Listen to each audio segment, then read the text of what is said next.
They said it couldn't be done. Every elite marksman had failed. The brutal crosswinds and unstable elevation made the target at 3,600 meters unreachable. They called it the ghost zone for a reason. When Colonel Price concluded the competition, the steel target remained untouched. Then it happened, the impossible.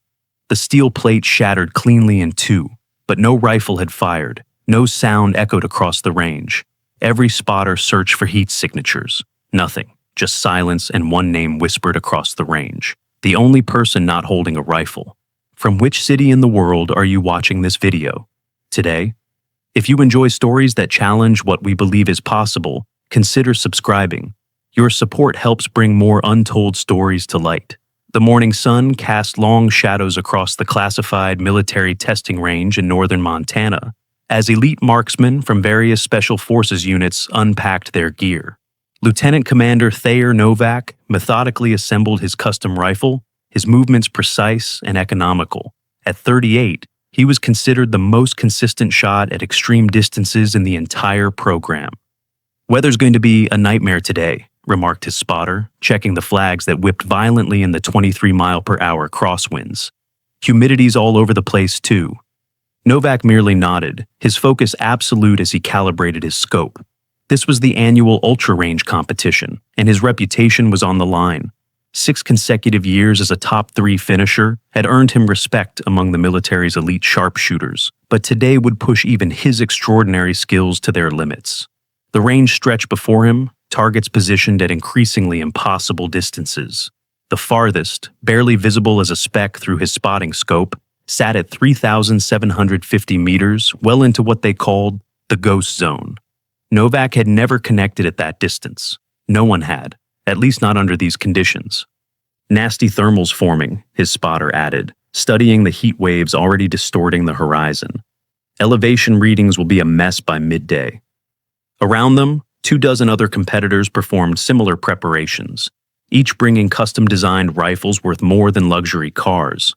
These were the best long-range marksmen the military had to offer: Delta operators, Marine Scout snipers, Navy SEALs, and various special forces units from allied nations. Standing apart from the bustling competitors was Sergeant First Class Adrastea Voigt.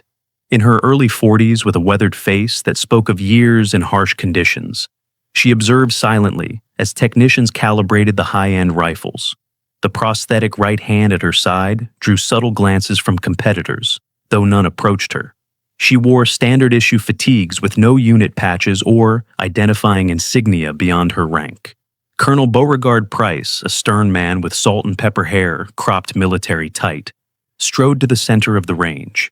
His posture and bearing marked him immediately as career military, but the intelligence behind his eyes suggested this was no ordinary officer. "Gentlemen," he announced, voice carrying over the wind, "today we push beyond conventional limits. We're testing capabilities beyond 3,600 meters, what we've come to call the ghost zone." A few marksmen exchanged knowing glances.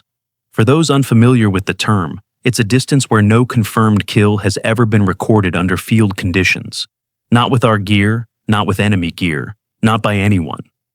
The competitors nodded grimly, excitement mingling with doubt. Novak remained stoic, though his eyes narrowed slightly at the challenge. He'd been chasing this particular milestone for years. Price continued. "Today's competition will follow standard protocols, beginning at 1,500 meters and increasing by 300-meter increments. 3 shots per station, 2 hits required to advance. Final distance will be 3,750 meters, purely for the record books." He paused, surveying the assembled marksmen. Questions? There were none. These men knew the drill, and they knew the impossibility of what lay ahead. That was precisely why they were here. "First relay to the firing line in 15 minutes, Price concluded, checking his watch. As the competitors returned to their preparations, Lieutenant Zephyr Khalil, a young spotter with promising talent, approached Adrastea, who sat alone on a folding chair at the edge of the activity. "Not competing today, Sergeant?" he asked, curious about the silent observer who carried no rifle case. Adrastea's eyes remained fixed on the distant targets, barely visible through heat distortion. "Not exactly," she replied, her voice low and even. She offered nothing more, No explanation for her presence or her interest in the proceedings. Khalil hesitated, clearly wanting to ask more, but sensing the conversation was already over. He nodded respectfully and returned to his duties, occasionally glancing back at the mysterious sergeant. Colonel Price's voice boomed across the range once more. "Gentlemen, today we find out if anyone can tame the ghost zone, or if it remains unconquerable." The first phase of the competition proceeded smoothly. At 1,500 meters, every competitor hit the target consistently. Child's play for marksmen of this caliber. The real test would come later. Novak settled into a rhythm, his breathing synchronized with his heartbeat as he squeezed off perfectly placed shots. His spotter called adjustments with quiet precision, accounting for wind and other variables. They functioned as a single unit, man and mathematics working in harmony. 2 minutes to rotation, announced the range officer. Prepare to move to 1,800 meters. As competitors leapfrogged to their next positions, Adrastea remained in her seat, watching. Colonel Price approached her, speaking quietly. "Comfortable, Sergeant Voight?" he asked, his tone different from the commanding presence he projected to the others. "Yes, sir," she replied simply. "Remember, just observe today. No need for anything else." He emphasized the last words slightly. "Understood, sir." Her expression remained unchanged, but something flickered in her eyes. Perhaps resignation. Perhaps determination. Price nodded and walked away, leaving Adrastea alone once more. Lieutenant Khalil, who had witnessed the brief exchange from a distance, found his curiosity growing. Who was this woman, and why was she receiving special instructions from the range commander? At 2,100 meters, the first competitors began to struggle. 2 failed to qualify and stepped back, accepting their elimination with professional disappointment. The wind had picked up further, creating unpredictable gusts that defied calculation. Novak remained perfect through 2,400 meters, each shot landing within centimeters of his aim point. His confidence grew with each successful hit. Perhaps today would be the day someone conquered the ghost zone. Perhaps it would be him. By 2,800 meters, the field had thinned considerably. Only 8 competitors remained, including Novak.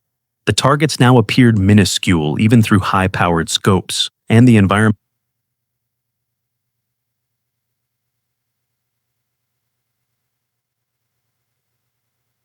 Novak's spotter informed him. Temperature rising, humidity dropping, adjust elevation up 2 clicks. Novak made the adjustment without comment, settled his breathing, and fired. Hit. His second shot also struck the target, though slightly off-center. Qualification secured.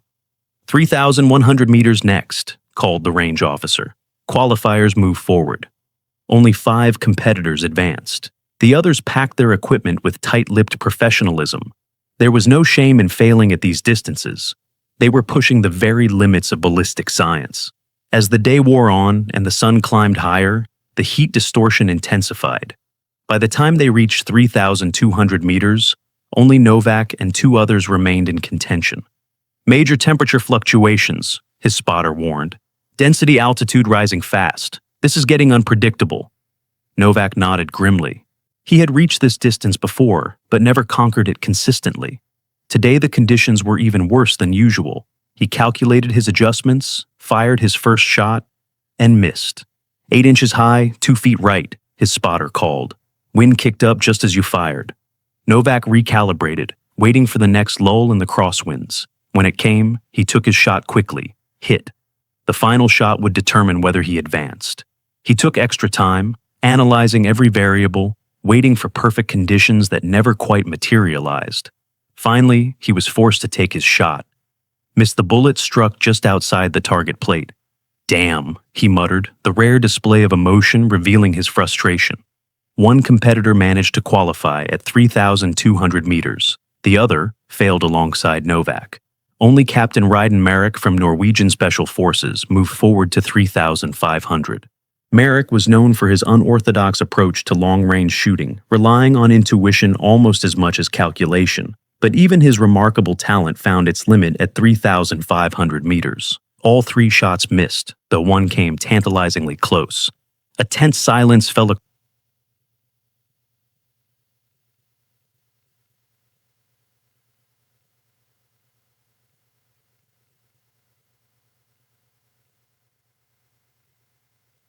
announced after Marek's final attempt. Physics doesn't negotiate, gentlemen. Throughout the increasingly frustrated attempts, Adrastea sat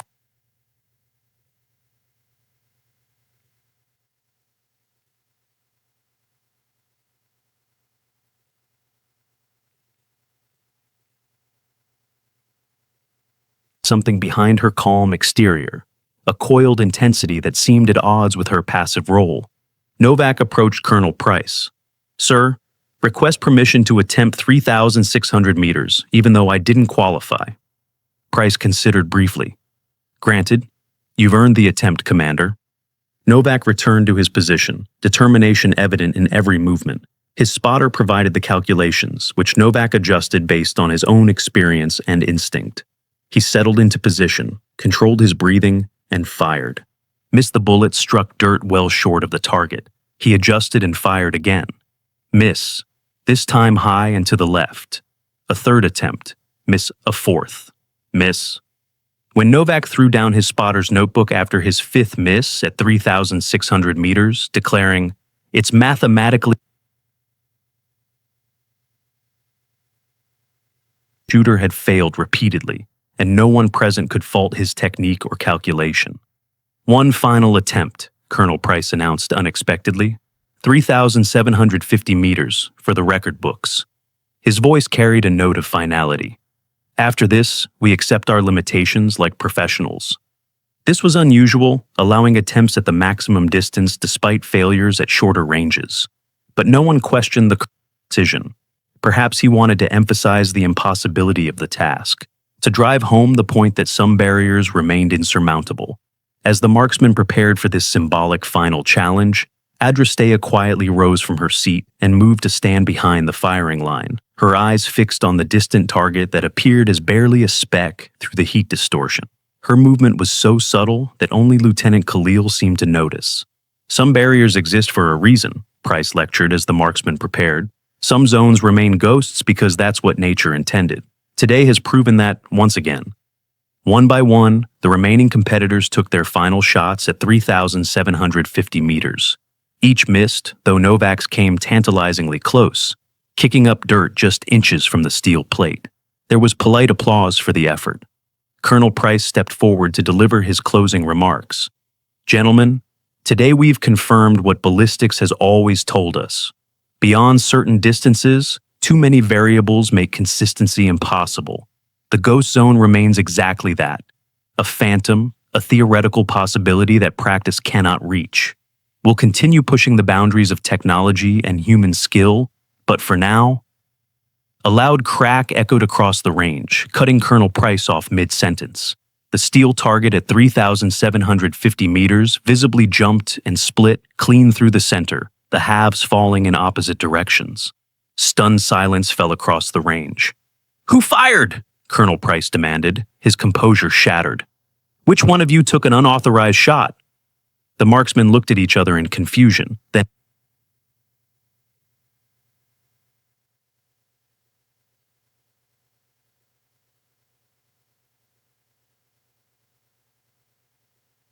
added another.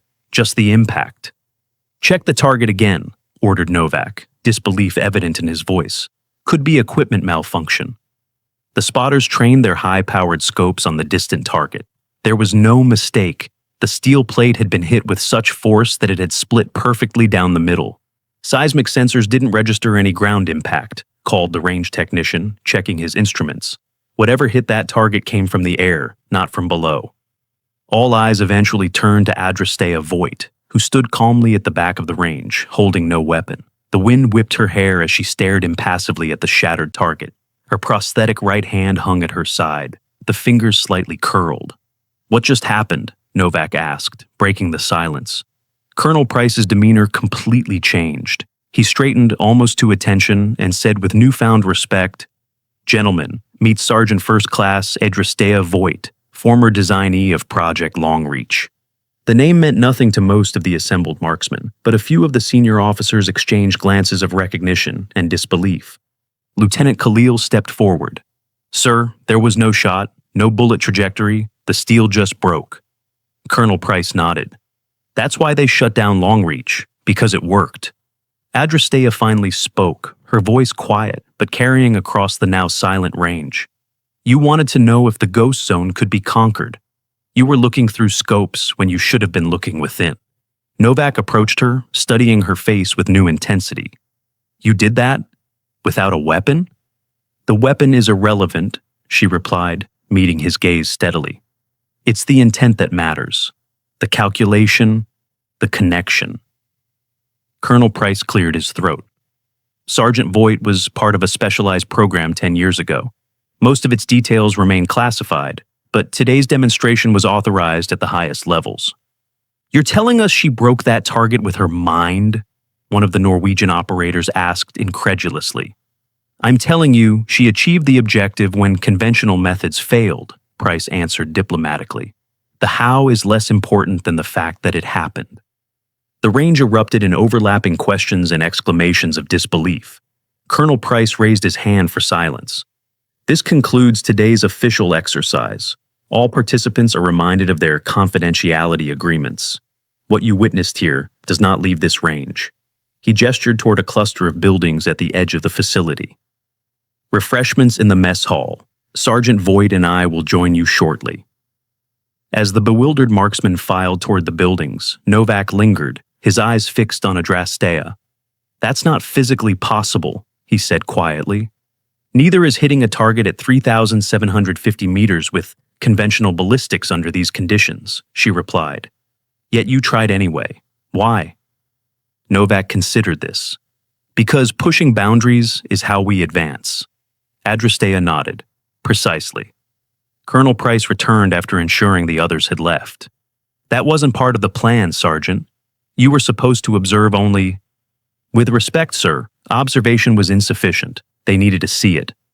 They're not cleared for this level of the program. They are now, she replied simply. Price sighed, but there was a hint of approval in his expression. Lieutenant Khalil, escort Sergeant Voight to the briefing room. I'll handle the others.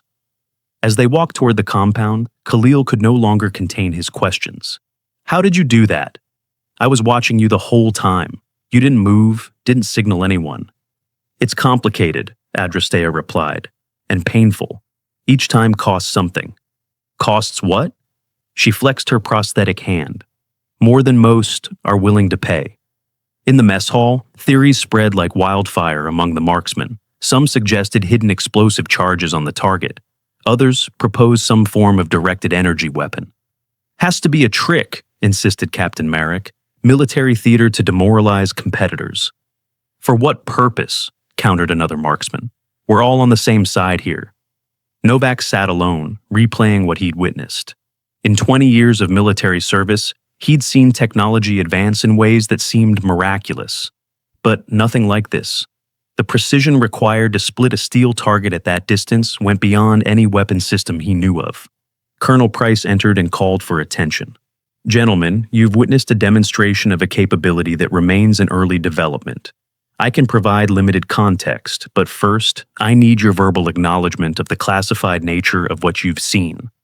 One by one, the men gave their assent.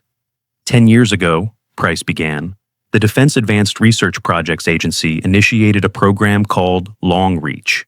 Its objective was to explore cognitive projection technologies. Mind control? Someone asked skeptically. Number, physical manipulation through focused consciousness. The ability to affect matter at a distance through mental effort alone. The room remained silent, though the disbelief was palpable. Most subjects showed minimal results. A few demonstrated limited abilities under laboratory conditions. Sergeant Voight was different. Her capabilities exceeded all projections, but at significant physical cost. Novak's eyes narrowed. The prosthetic hand? Price nodded. Neural feedback during an early trial. The program was suspended after that incident, deemed too dangerous to continue. But Sergeant Voight's abilities never diminished, despite official orders to cease all testing. Why show us this now? Novak asked. Because limitations in conventional warfare are becoming critical. Our adversaries are developing technologies that may soon outpace our current capabilities. We need to explore all options, however unorthodox. The door opened and Adrastea entered alongside Lieutenant Khalil. The room fell silent as she took a seat at the front. She looked tired, the lines in her face more pronounced than before. "Ask your questions," she said simply. "I'll answer what I can." For a moment, no one spoke. Then Novak leaned forward. "Does it hurt? When you do what you did out there?" "Yes," she answered without hesitation. "Like fire through every nerve, worse each time." "Then why do it?" "Because I can. Because sometimes conventional means fail, and alternatives are necessary." Another marksman raised his hand. "Can anyone learn this, or are you some kind of anomaly?" "Both," she replied. "The potential exists in varying degrees. I tested highest for certain markers, but others showed promise. The program was terminated before we could establish proper training protocols." "Could you teach others?" This from Captain Merrick, his skepticism now tempered with curiosity. Adrastea glanced at Colonel Price, who gave a slight nod. "That's why I'm here today, to evaluate potential candidates for a revived program." The implications sank in. They weren't just witnesses to a demonstration. They were being assessed. "The conventional approach has its limits," Colonel Price added. "As you all experienced today, the ghost zone exists because physics dictates it must, unless we find ways to change the equation. Or bypass it entirely," Adrastea said quietly. For the next hour, she answered their questions, explaining what she could about her abilities. The process was not telepathic or supernatural, she insisted. It was about redirecting energy, about focusing intent so precisely that it could bridge physical space. "Think of it as becoming the bullet," she explained, "calculating every variable, just as you do with your scopes and wind readings, but then projecting that calculation as energy rather than applying it to a physical projectile." As the session concluded, Colonel Price announced, "Those interested in learning more will receive instructions tomorrow. This is entirely voluntary. There are risks involved that we don't fully understand yet." The marksmen filed out, many still visibly processed.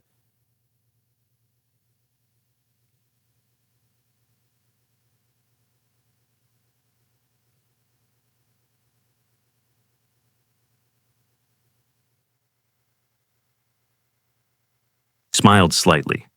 "A healthy skepticism is valuable. Would you like proof?" Without waiting for an answer, she gestured toward his spotting scope, which lay on the table. The precision instrument suddenly slid across the surface, stopping directly in front of him. Novak stared at the scope, then at Adrastea. Her nose had begun to bleed, a thin trickle of red against her skin. "Even small demonstrations exact a price," she said, wiping the blood away with the back of her hand. "The distance determines the difficulty, but every use causes damage. Then why risk it?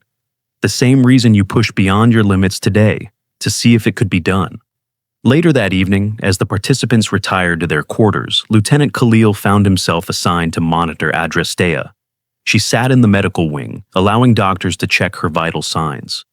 "Your blood pressure is dangerously elevated," the physician reported, "and your neural activity shows patterns consistent with seizure precursors. I strongly advise against further demonstrations."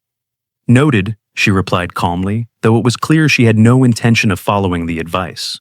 When the doctor left, Khalil asked, "Is it worth it? The physical toll?" Adrastea considered the question carefully. "Have you ever found something you could do that no one else could? Something that made a difference when nothing else would?" Khalil thought about this. "I once made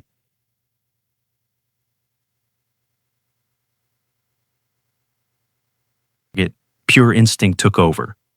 "And would you make that shot again, knowing it might cost you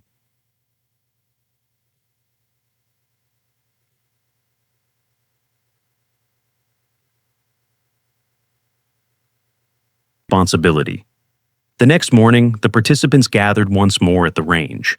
Colonel Price announced that 5 of them had volunteered for preliminary testing, including Novak and Khalil. "Today we assess baseline potential," Price explained.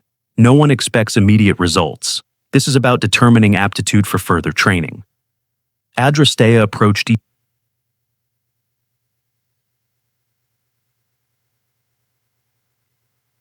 "Focus on the object," she instructed. "Visualize it moving. Don't try to force it. Merely intend it to move." For hours, they attempted to replicate her abilities, with no visible results. Frustration mounted as the day wore on.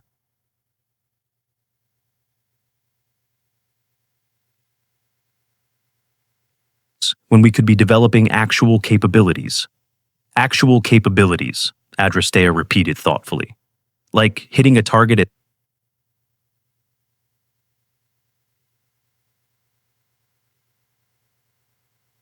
impossible becomes standard. Novak remained focused, his concentration unwavering despite the lack of results. There was something about the intensity of his effort that caught Adrastea's attention. "You're trying too hard," she told him quietly. "It's not about forcing the object to move. It's about becoming the movement itself." "That makes no sense," he replied. "Neither does quantum physics to most people, yet it underlies reality. Some things must be experienced rather than understood intellectually." As the day's session concluded, Colonel Price pulled Adrastea aside. "Any potential?" She nodded slowly. "2, possibly 3 show markers. Novak has the discipline. Khalil has the intuition. With time, perhaps." "Time is precisely what we lack," Price replied grimly. "Intelligence suggests our adversaries are pursuing similar capabilities. We need results, not possibilities." "Rushing this would be dangerous," she warned. "You saw what happened to the others in the original program." "I'm aware of the risks, but the stakes have changed. The Ghost Zone isn't just about hitting targets anymore. It's about defending capabilities our conventional forces can't match." Adrastea gazed out at the range, where the broken target still lay at 3,750 meters. "Then we'll need to accelerate the training and accept the consequences." 3 months into the accelerated long-reach revival program, the early morning stillness at the Montana facility was broken by the sound of breaking glass.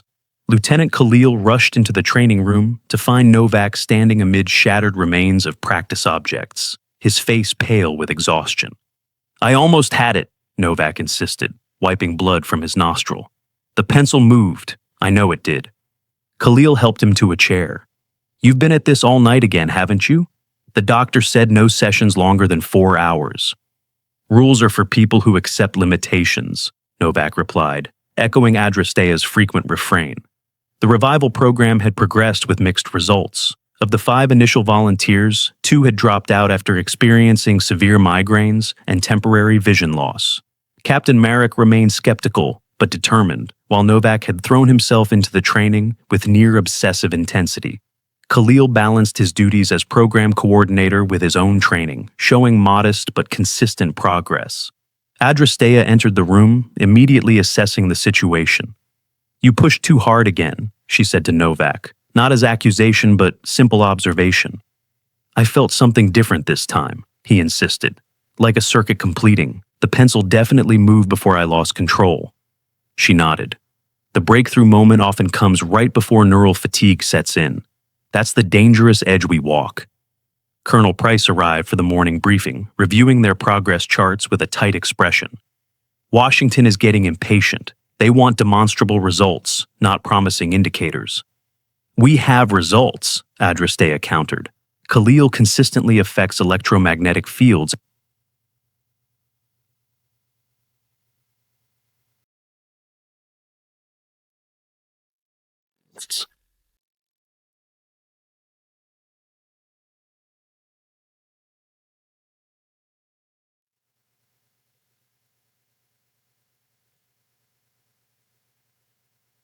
Distance demonstration would cost Adrastea physically.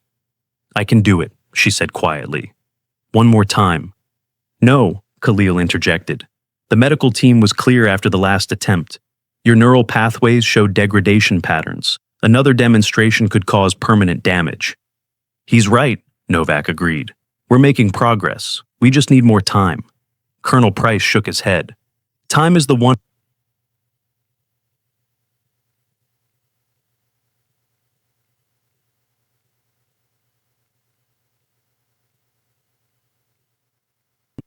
"Supposedly," Adrastea emphasized, "we have no confirmation of their capabilities. The Pentagon isn't interested in maybes. They want certainty that we're not falling behind." Price checked his watch. "A delegation arrives tomorrow. They expect a demonstration." After he left, the room fell silent. Finally, Novak spoke. "I'll do it." Both Khalil and Adrastea turned to him in surprise. "I'm nowhere near ready," Khalil pointed out. "And you're still at basic object movement." But I understand the theory now, Novak insisted. The calculations, the mental mapping, I've been a marksman for 20 years. If anyone can translate conventional ballistics to this new approach, it's me. Adrastea studied him carefully. The physical toll would be severe. You've seen what it does to me, and I've had years to adapt. I'm willing to accept the risk, he said firmly. That afternoon, they prepared for an attempt. Medical staff hooked Novak to monitors while Adrastea guided him through visualization exercises. A target was placed at 500 meters, ambitious but not impossible for a first field attempt. Remember, she instructed, don't try to move the target, become the force that affects it. Visualize the impact as already happening, then simply allow it to occur. Novak nodded, his focus absolute as he stared at the distant target. For 30 minutes, nothing happened. The medical monitors showed his heart rate and brain activity elevating steadily. Blood pressure climbing into dangerous territory, warned the doctor. We should abort. Give him a few more minutes, Adrastea insisted. Novak's breathing became labored, sweat beading on his forehead, despite the cool room temperature. The monitors began to beep warnings as his vital signs reached critical levels. Then it happened. A small dust cloud kicked up beside the target. Not a hit, but undeniably an impact near the target. He did it! Khalil exclaimed. Novak collapsed immediately afterward, unconscious. The medical team rushed him to the infirmary, while Adrastea and Khalil waited anxiously outside. Hours later, Novak regained consciousness, immediately asking, "Did I hit it?" "Near miss," Khalil told him.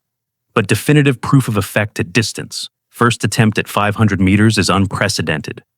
Novak tried to sit up but fell back, wincing. "Feels like I got hit by a truck." "Neural fatigue," Adrastea explained. "Your brain isn't accustomed to channeling that kind of energy. It will pass, but you need rest." Colonel Price entered with a grave expression. "Impressive first attempt, Commander, but the delegation won't be impressed by near misses at 500 meters when they're expecting confirmation of ghost zone capabilities." "I can't do 3,750 tomorrow," Novak admitted. "Maybe not ever." "Then we stick with the original plan," Adrastea said firmly. "I'll do the demonstration." "The medical team has explicitly advised against it," Price reminded her. "And I'm explicitly ignoring their advice," she replied. "This is too important." The next morning, the delegation arrived, 3 stern-faced officials in civilian clothes who carried themselves like military. They were accompanied by scientific advisors and security personnel. The range was prepared much as it had been during the competition months earlier.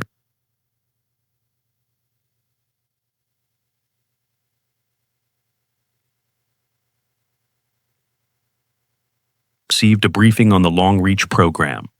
"Gentlemen," Colonel Price announced finally, "we're ready for the demonstration." The delegates positioned themselves at a safe distance, skepticism evident in their posture. Adrastea stood alone at the firing line, no weapon in her hands. Novak approached her, still moving carefully from his experience the previous day. "You don't have to do this," he said quietly.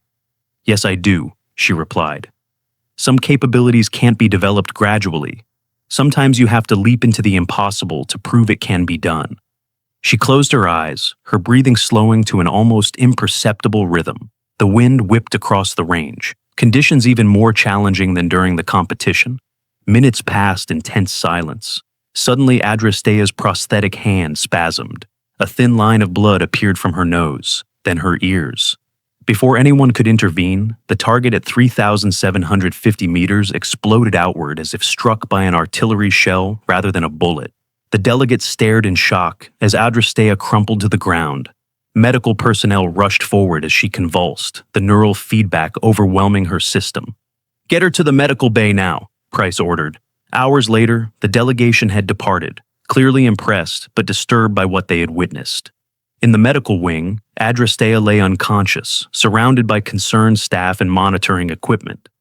"Brain activity is erratic," the chief physician reported. "We're seeing patterns consistent with severe stroke and seizure simultaneously.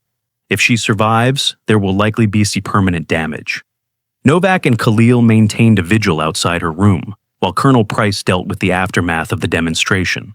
"She knew this would happen," Novak said quietly. "She did it anyway." Because she believed in the program's importance, Khalil replied, or because she had nothing left to lose. I'm still not sure which. 2 days later, Adrastea regained consciousness. The medical team's fears were confirmed. She had lost significant motor function on her left side and struggled to form coherent sentences. Yet her eyes remained alert, aware. Colonel Price visited with news. The program has been approved for full funding and expansion. Your demonstration convinced them. She nodded slightly, clearly understanding despite her impaired speech. Was it worth it? Khalil asked her later, when they were alone. Adrastea struggled to respond, finally managing a whispered, "Ask me again when you can do what I did." Over the following weeks, her condition improved marginally. She regained limited speech and some movement, though doctors confirmed she would never fully recover. Despite this, she insisted on continuing to advise the program from her wheelchair. 6 months after the demonstration, the program had expanded significantly. A dozen new candidates had been identified and brought to the facility. Novak, now fully recovered from his own experience, had developed a modified training protocol that reduced physical risk while still producing measurable results. We're taking a more gradual approach, he explained to Adrastea during one of their regular sessions. No one will match what you did overnight, but we're seeing consistent progress without the physical toll. She nodded, her speech still halting but improved. Smart, sustainable, but will it be enough? The question lingered as tensions with rival powers increased. Reports suggested the Chinese program continued to advance rapidly, though intelligence remained fragmentary. 1 year after the initial Ghost Zone demonstration, the facility had transformed into a fully operational training center. Khalil, now a captain, oversaw daily operations while Novak directed the training program. Adrastea, promoted to captain despite her physical limitations, served as senior advisor. On the anniversary of the demonstration, they gathered at the range. 20 trainees had achieved consistent results at distances up to 1,000 meters. Not Ghost Zone territory, but remarkable progress nonetheless. We've come a long way, Novak acknowledged, but the 3,750-meter barrier remains theoretical for everyone, except Captain Voight. For now, Khalil added, but we're approaching it differently. Team approaches, relay effects. We may never need another single operator to bridge the Ghost Zone alone. Adrastea watched as the newest trainees practiced their skills, moving small objects with increasing precision. The future isn't about individual capability, she said, her speech carefully measured. It's about changing how we understand possibility itself. Colonel Price joined them, now a general following the program's success. Washington wants a field deployment test, a small team, carefully monitored. They're not ready, Adrastea insisted. They're more ready than you were when you started, Price countered. And they have something you never had, proper training and support systems. The decision was made to deploy a 4-person team, including Novak and Khalil, to a classified operation. Their mission would test whether the long-reach capabilities could function in actual field conditions rather than controlled range environments. The night before deployment, Novak visited Adrastea in her quarters. Any last advice? She considered carefully before responding. Remember why we do this, not for power, not for advantage, but because some barriers need to be broken for humanity to advance. Is that why you sacrificed so much? He asked. For advancement? I did it because I could, she replied simply.